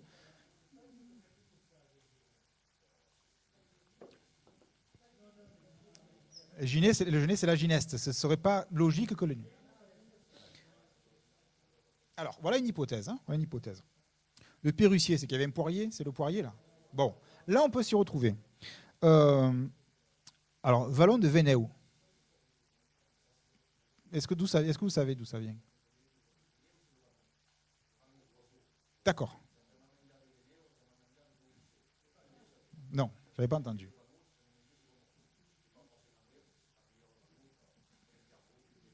D'accord. Bon, ça, je ne savais pas. Ça, je ne savais pas. Après, alors, sur la carte, il y a les points 13, 18. Alors, il y a la Gouargue du Pauvre Cadet, Gouargue, ça. C'est la gorge. Ça. Hmm.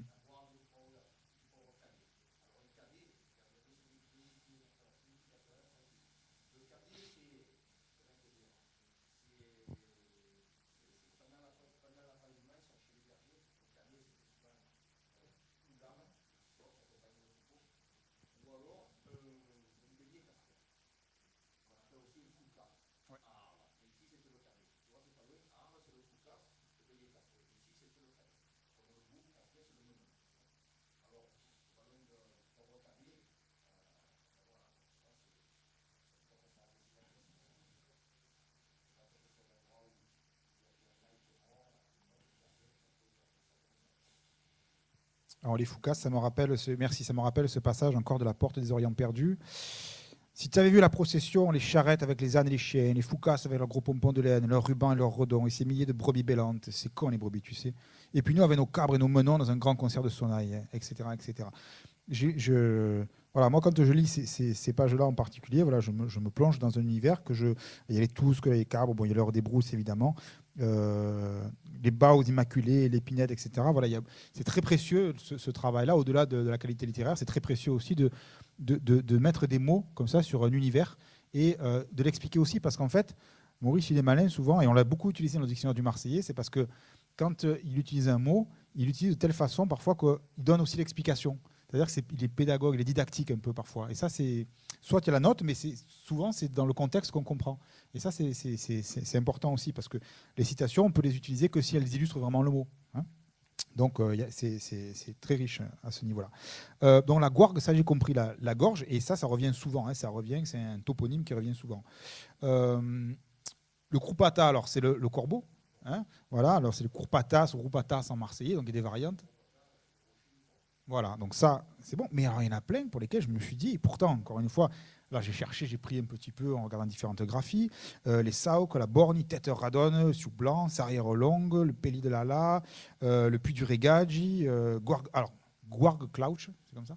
C'est quoi, c'est fermé, Clouch? Voilà, ça, je me suis dit. Voilà.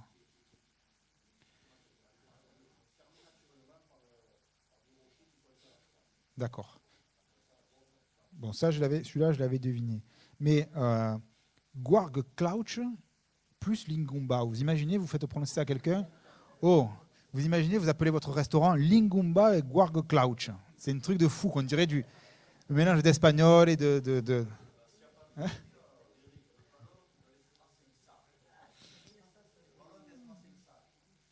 Ah non, j'ai pas vu là. Les ânes, oui, les sacs, les sacoches là. Ah, allez. Ah, c'est beau ça. Je ne l'ai pas vu là. Je l'ai pas vu. Voilà. Donc, ce que je veux vous dire, quand je regardais ce document-là, je me suis dit, voilà, Médéric, tu connais un petit peu le ROV, tu connais pas mal le provençal. En plus, tu as des outils, en plus, tu es linguiste. Et tu as ici une carte d'une richesse incroyable parce que c'est ce qu'on appelle de la microtoponymie, c'est-à-dire que c'est les petits lieux qui sont indiqués comme ça, presque mètre après mètre. Et on a fait pareil à Valdjoufré, parce que l'un des locuteurs, le premier qu'on a vu, Julien Gaillard, il fait partie de ces hommes-là, donc il a maintenant 84 ans, je crois, qui, toute leur vie, ont franchi des montagnes. Et lui, il n'y a pas un caillou sur lequel je n'ai pas mis le pied. Et il raconte que pendant la guerre, pour nourrir les gens de tel village, ils allaient chasser un chamois, parce que là-bas, ils chassent le chamois, avant qu'il y ait le parc naturel des Écrins. Ils chassaient le chamois, il allait le porter, il dit voilà, là, je faisais 30 km à pied. Et là, bon, quand on voit ce qu'il faisait, il est petit comme ça, il est tout fifi. Hein, on se dit, c'est incroyable. Et il a fait un travail de microtoponymie, notamment avec un dessinateur un illustrateur qui a fait des plans comme ça de la montagne et qui a nommé comme ça tous les micro-toponymes de cet ordre-là. Ça donne ça. Moi, j'ai dit, écoute, Julien, quand je regarde là, moi, je vois 3 mots. J'ai la montagne, le flanc et le pic. Moi, en tant que citadin, j'ai 3 mots. Et bien, lui, sur la même carte, il en a 48. À peu près comme ça. Mais là-bas, c'est une vallée avec plein de montagnes. Donc, on se retourne et il y en a encore 50. Et là, il y en a 32. Et imaginez la richesse qu'a ce gars, plus quelques autres qui connaissent, qui sont la mémoire de ce lieu-là. Et en fait, ils sont les derniers témoins de la relation entre l'homme et son univers et son environnement immédiat. Parce que ce qui commence à se passer, c'est que, par exemple, il y a des nouveaux plans d'urbanisme, il y a un nouveau maire qui arrive, etc. Et puis, il faut faire des routes, il faut faire des panneaux, il y a la DDE, il y a tout. Voilà. Qu'est-ce qu'ils ont fait? Ils ont commencé à mettre un nom avec une mauvaise traduction. Très classique. Nous, on a le pas des lanciers ici, c'est le pas des lances. C'était le pas de l'angoisse, en fait, le passage de l'angoisse, le pas des lanciers. On a plein comme ça. La plaine, ça n'aurait jamais dû s'appeler la plaine. C'est le plan, c'est le plateau, à la limite. Mais voilà. Donc, on a énormément comme ça, souvent, dans les langues, c'est classique, de mauvaise traduction par la langue du conquérant, quelque part. Et bien là, on a notamment ce qu'ils appellent le sentier du facteur. Alors pour eux, c'est très important. Ils se disent, mais non, ils se sont trompés, ils l'ont mis 50 mètres trop bas, le panneau sentier du facteur. Pour nous, qui ne le vivons pas, pour le maire ou quoi, on s'en fout. Mais imaginez comme ça défigure le paysage, comme ça perd tout son sens, tout son repère, parce que derrière le territoire, il y a une histoire, il y a une culture. Il y avait la culture là là-bas, ils coupaient beaucoup d'arbres, il y avait des boiseries, il y avait des scieries en fait qui utilisaient l'eau de la rivière. Donc il y a toute cette culture qui, si elle n'est pas notée quelque part, va disparaître. Alors on peut dire on s'en fout, parce que c'est pas grave non plus, parce qu'on peut vivre. Mais est-ce qu'on ne perd pas énormément si on ne le note pas, si on ne le garde pas, si on ne le transmet pas? Et quand j'ai vu cette carte, je me suis dit, c'est un trésor, cette carte-là. Et à mon avis, moi j'ai ça, vous voyez, mais ça, si je le perds demain, je ne l'ai plus. Vous en avez des exemplaires. Mais peut-être qu'un jour, ce papier-là, je ne sais pas où vous l'avez consigné, si vous avez des projets, si c'est exposé quelque part. Mais peut-être que... Ouais.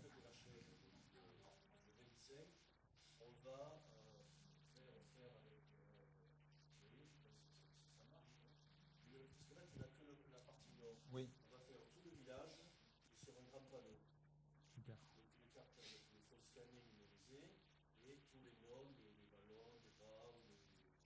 Mais après, ça ce sera pour l'expo, mais après, ça va aller où? D'accord, ça c'est important. Et oui, et je sais.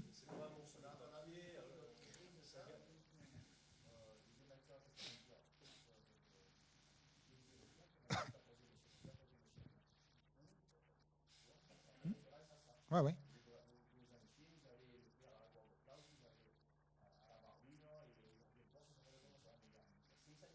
Ouais.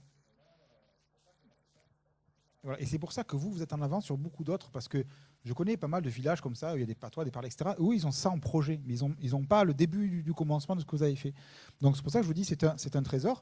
Et le Julien en question, là au début, quand il a fait ces dessins-là, il faut savoir que dans le contexte, lui, il fait partie, ils sont, si vous voulez, leur vallée est mangée par le parc national des Écrins. Le parc national des Écrins, il impose ses règles de droit à la chasse, à la cueillette, des choses comme ça. Pour les gens qui ont toujours vécu là et qui ont chassé, ça pose un problème. Donc il y a une énorme tension entre les locaux et c'est comme pour les calanques, des choses comme ça, vous voyez, ce genre de choses. Eux, ils sont hostiles envers le parc des Écrins. Et il a fallu qu'on leur dise qu'on n'était pas du parc des Écrins, sinon ils n'auraient pas travaillé avec nous. Hein. Un jour, j'ai voulu rigoler et j'ai dit, tu sais, Julien, en fait, on travaille pour le parc. Je croyais qu'il allait sortir le fusil. Je dis, non, je rigole. Bon. Et il a dit, tu vois, ce travail-là, etc., on le fait avec vous, mais ces cartes-là, je les mettrai dans mon placard, etc., et je crèverai avec. J'ai dit, Julien, c'est dommage, tu te rends compte tout ce que tu sais, tout le savoir précieux que tu as, parce qu'on a enregistré, nous, les sessions où il nous expliquait les lieux. On a enregistré avec des caméras, avec des micros, quand il nous disait, là, ça s'appelle comme ça s'appelle l'ouchu, le grand chu, parce que le chu, c'est le chu, c'est la tête, le sommet, etc., et ça, c'est le petit chu, et ça, c'est le lichou, c'est là où les chèvres vont lécher parce que c'est salé, etc., bon... on a dit tu peux pas. Et au fur et à mesure des mois, il a changé d'avis. Et un jour, il a dit tiens, c'est vrai, vous avez raison, c'est con que je meure avec ça. Et il avait fait une expo dans la maison du parc des Écrins. Certains de ses copains ont dit tu trahis, etc. Mais il a fait un acte courageux, c'est-à-dire que son travail, il l'a pas gardé pour lui de manière égoïste, il l'a exposé. Et nous, ce qu'on a fait, c'est qu'on l'a aidé à le numériser et on l'a mis sur un site d'archives, parce qu'à mon labo, on a un grand site d'archivage qui en fait ce sont des archives publiques, c'est-à-dire que nous on le fait, mais en fait ça appartient, celui qui dépose a les droits dessus, etc. Et ça c'est Ce que je vous invite à faire, si vous ne l'avez pas fait, donc vous avez déjà bien avancé, mais en plus du numérique, il ne faut pas le garder sur une clé, un ordinateur municipal ou quoi, il faut en plus le déposer dans un centre d'archives, quel qu'il soit, un musée, voilà. Et il y a des organismes comme ça pour la recherche, parce qu'un jour, les supports disparaissent, que ce soit un CD, un ordinateur, un livre, etc. Il faut penser à ça.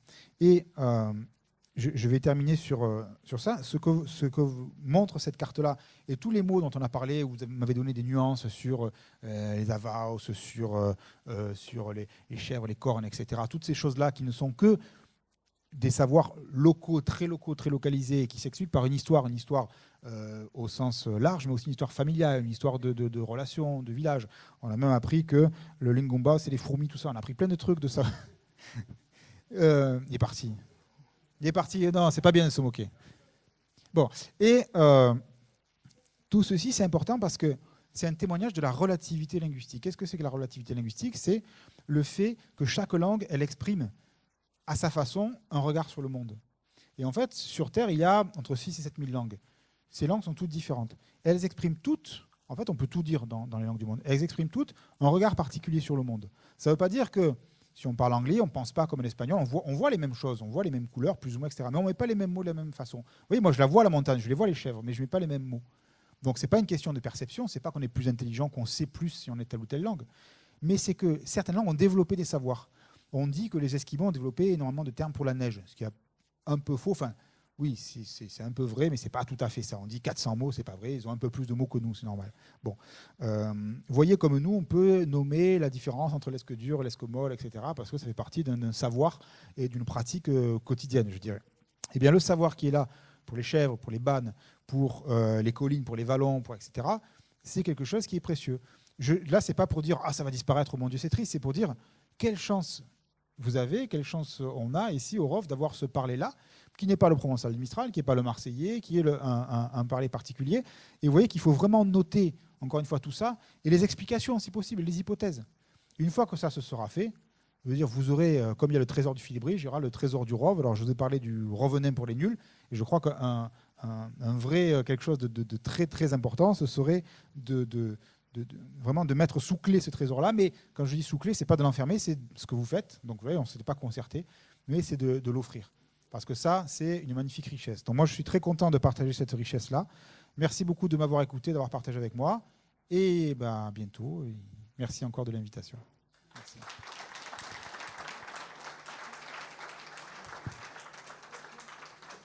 Là, tu nous as beaucoup parlé du dictionnaire du Marseillais. Peut-être tu pourrais parler de ce bouquin que tu vas proposer, qui est le Marseillais pour les nuls. Quelle est la différence entre les deux? Bon, à part le prix, parce que celui-là coûte 35 € et celui-là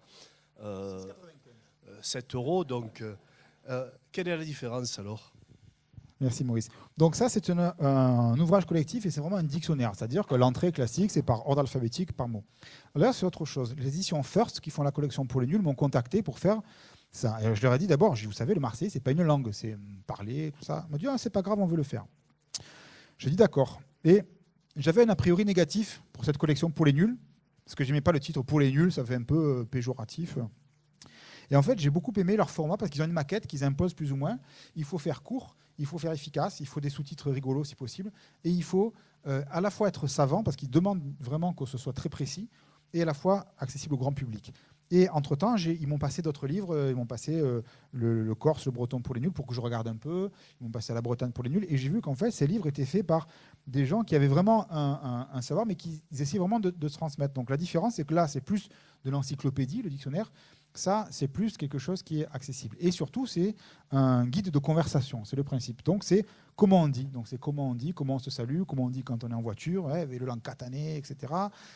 Comment on dit au ballon, comment on dit quand on mange, piter, voilà, manger des parpelles d'agace, etc. Donc, c'est par thème, c'est par thématique.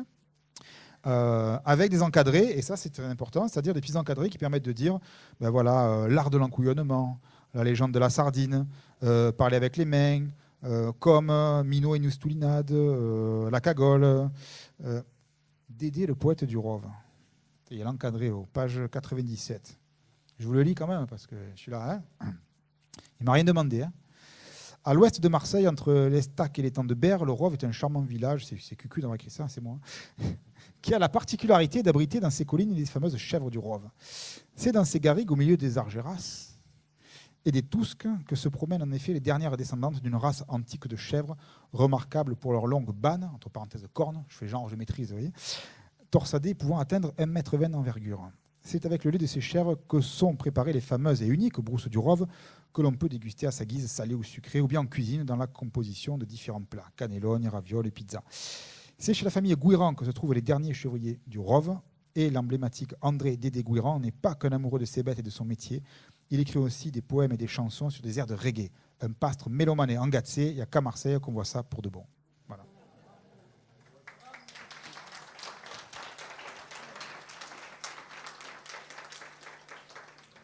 Et à la fin, donc, ce que j'ai pu faire aussi, c'est de mettre des pages de culture, parce que ce à quoi je tiens, c'est de dire que le Marseillais n'est pas qu'un parler, c'est depuis longtemps, il s'écrit, en fait depuis ses origines, depuis le 19e siècle, on le trouve à l'écrit, et il est chanté.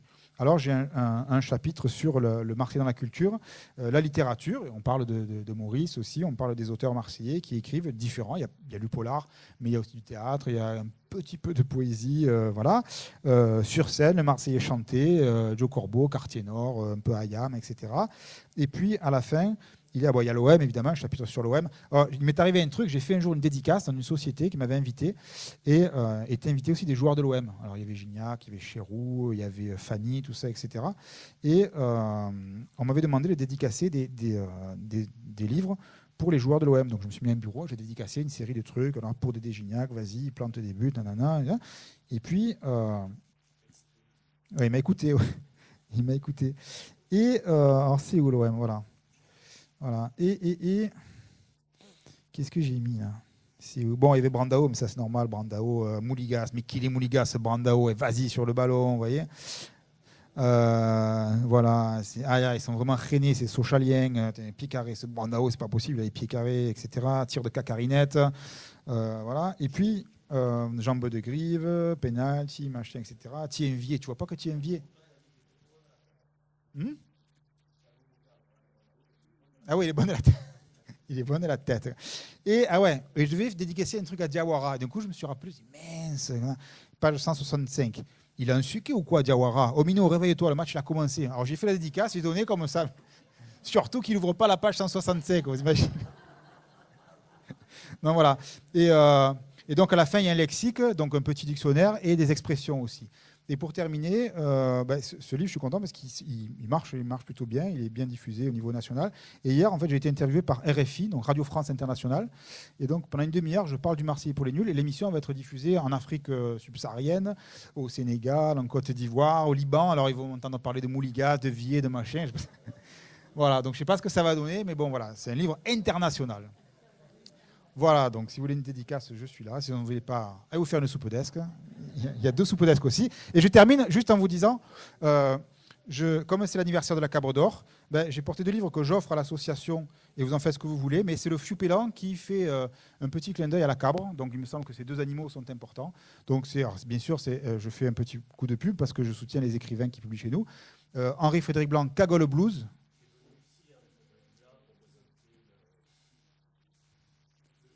Ah oui. L'Art d'aimer. Alors c'est suivi de l'Art d'aimer à Marseille. Voilà, on réédite l'Art d'aimer qui était épuisé chez les cahiers. Ouais, Henri-Frédéric Blanc, il était de roupie comme ça, vous savez, oui. Et en fait, il est fou dans sa tête. Donc Cagole Blues, c'est merveilleux parce que c'est la cagole qui raconte l'univers tel qu'elle le voit. Donc franchement, voilà, c'est génial. Et la conquête de Marseille. Marseille est une ville au bord de la Méditerranée qui a un maire élu à vie, une opposition vaguement complice, et personne ne fait d'élection. La ville part en décrépitude, en désuétude. La ville est livrée à elle-même à des tribus qui se combattent pour la nourriture. Et voilà. Donc évidemment, ça n'a aucun rapport avec une ville. Voilà. Marseille. Alors ce qui est rigolo, c'est Marseille. Si vous savez ce que c'est que la seigue, je ne vais pas vous expliquer. Bon, je suis désolé, mais ça tourne autour un peu de ça, le Vier, le Muge, la Seigue. Mais la conquête de Marseille, évidemment, c'est un peu péjoratif. Et ce qui est rigolo, c'est quand on a des journalistes là aussi parisiens, au sens large, qui disent oui, alors la conquête de Marseille, et ça, ils ne savent pas ce que c'est. Nous, on est morts de rire parce que, voilà, nous, ça nous fait rire de faire prononcer ce titre-là. Et donc là, c'est une sorte de roman apocalyptique. Donc cette ville part en décrépitude. Et est-ce que quelqu'un va réussir à la sauver, cette ville-là? Et Gilles Ascaride, il a cette formule, il dit, c'est un peu comme si Émile Zola avait écrit Le Seigneur des Anneaux avec l'aide de Mad Max. Donc voilà, c'est un peu un univers apocalyptique, post-apocalyptique, et en fait très réaliste parce que malheureusement, je crois qu'on y retrouve beaucoup des choses qui se passent dans la ville pas loin d'ici. Donc voilà, ça je vous les offre, vous les faites tourner, et puis voilà. Merci pour votre accueil encore une fois. Oh, on peut y aller boire un coup, quoi. Voilà, bon. On peut boire un coup. Vous avez des programmes là pour le 24, 25, 26. Ça commence le 24 avec une projection de Manan. Voilà, prenez les programmes.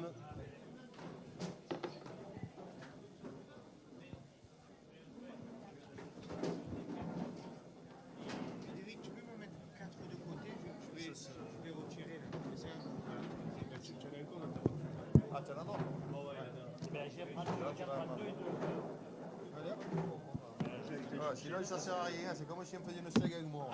C'est également, c'est bien ça. T'as déjà entendu ça aussi? Tu sais que j'ai réadapté Stranger in the Night en provençal. Allez, Sies cum cumanai, Yeustia dies que sies cum cumanai. Tu vois, il me passe. tu mets pour Maria aussi? Ah, toi, hein, que je dis ça. Oui. Non, mais ça, tu savez? Stranger in the Night, sies cum cumanai. Bonne idée, hein? C'est ça que